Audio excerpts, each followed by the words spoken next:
রাতে নিয়মিত ঘুমানোর আগে এই 3টি দোয়া পাঠ করলে জীবনে কখনো ঘরে টাকা পয়সার অভাব হবে না।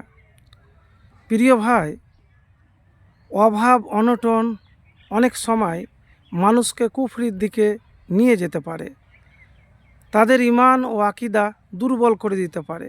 তবে ইসলামে ধনসম্পদ অর্জনকে নিষেধ করা হয়নি, বরং ধনসম্পদের সঙ্গে কিছু বিধান রয়েছে যা মেনে চললে প্রাচার্যর সঙ্গে ইসলামে নিয়মও অনুসরণ করা যায়। প্রিয় নবী সাল্লাল্লাহু আলাইহি ওয়াসাল্লামের সাহাবীদের মধ্যে অনেকেই ধনী ছিলেন, যেমন উসমান রাজিয়াল্লাহু তাআলা আনহু, যেমন আবু তালহা, যেমন আব্দুর রহমান বিন অফ। রিজিক বৃদ্ধি ও জীবনের কল্যাণের জন্য ইসলামে কিছু বিশেষ আমল আছে এবং দুয়ার নির্দেশনা দেওয়া হয়েছে। তো এবারে বলবেন রাত্রে কেন করব? রাত্রে এই জন্যই বলছি যে ইস্তেগফারের 1 নম্বর দোয়া করবেন। ইস্তেগফারের দোয়া করবেন। ইস্তেগফারের কোন দোয়া? যে কোনো দোয়া করবেন যে ইস্তেগফার নবীজি সাল্লাল্লাহু আলাইহি সাল্লাম পাঠ করেছেন, তা আপনি ওই ইস্তেগফারই পাঠ করবেন। তো প্রিয় ভাই, যেরকম 2টি ইস্তেগফার আপনাকে বলছি, তার মধ্যে একটি ইস্তেগফার হলো আস্তাগফিরুল্লাহ ওয়া আতুবু ইলাইহি বা আস্তাগফিরুল্লাহ। ইস্তেগফার পাঠের মানুষের অভাব দূর হয়, পাপ ক্ষমা করা হয়, এতে রিজিকে বরকত আসে এবং সন্তান সন্ততি অভাবও থাকে না। কোরআনে বেশি বেশি ইস্তেগফার পাঠের নির্দেশ দেওয়া হয়েছে। মহান আল্লাহ তাআলা বলেন, তোমরা তোমাদের পালনকর্তার কাছে ক্ষমা প্রার্থনা করো, তিনি অত্যন্ত ক্ষমাশীল, তিনি তোমাদের ধন সম্পদ ও সন্তান সন্ততি বাড়িয়ে দিবেন। সূরা নূহ আয়াত নাম্বার 10 এবং 12। তো প্রিয় ভাই, ইস্তেগফার নিয়মিত ঘুমানোর আগে যদি 70 বার বা 100 বার করতে পারেন, তাহলে যা পাওয়া যায় হাদিসে, তাতে আপনার রিজিক নিয়ে কখনো টেনশন করতে হবে না।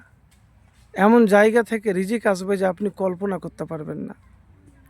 আল্লাহ রাব্বুল আলামিনের কথা এবং নবীজি সাল্লাল্লাহু আলাইহি সাল্লামের কথা, যদি প্রকৃতি ইস্তেগফার আপনি করতে পারেন। আর ইস্তেগফার করতে গেলে যা হয় সেটি হলো জীবন থেকে, শরীর থেকে সমস্ত পাপ আপনার ঝরে ঝরে পড়ে যায়। তো আস্তাগফিরুল্লাহ ঘুমানোর আগে 100 বার বা 70 বার পাঠ করবেন। দ্বিতীয় নম্বর যে দোয়ার কথা বলবো, এটি খুবই সহজ ভাই।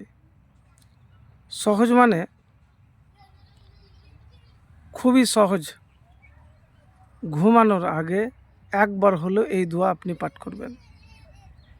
আল্লাহুম্মা কফিনি বিহালালিকা আন হারামিকা ওয়া আগনিনি বিফাজলিকা আম্মান সিওয়াক।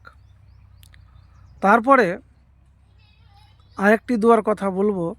প্রিয় নবীজি সাল্লাল্লাহু আলাইহি সাল্লাম আমাদের বিশেষ দোয়া শিখিয়েছেন, যাতে অভাব এবং কুফরি থেকে রক্ষা পাওয়া যায়। তো সেই দোয়াটিও আমি আপনাদেরকে বলবো। আল্লাহুম্মা ইন্নী আউযু বিকা মিনাল কুফরি ওয়াল ফাকরি ওয়া আযাবিল কবরি।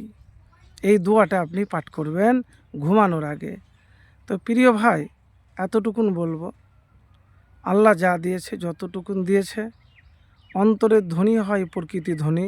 হাদিসে ধনীর অধিক্য ধনী হয় না, বরং অন্তরের তুষ্টি প্রকৃত ধনী, বুখারী শরীফ। তো আমি এতটুকুন বলবো, এই আমলগুলি নিয়মিত পালন করলে জীবনে কল্যাণ প্রাচুর্যতা অর্জিত হবে ইনশাআল্লাহ। তো জীবনে যদি কিছু করতে যান, তাহলে নিয়মিত আপনাকে পরিশ্রম করতে হবে। আল্লাহর নাম নিয়ে, আল্লাহর প্রতি ভরসা রেখে। বিনা পরিশ্রমে কখনো সফলতা পাওয়া যায় না। তো দিনের বেলায় পরিশ্রম করবেন, রাতে ঘুমানোর আগে এই আমল আর এই দোয়াগুলি করবেন। দেখবেন আপনার জীবনে কখনো টাকা পয়সার অভাব হবে না।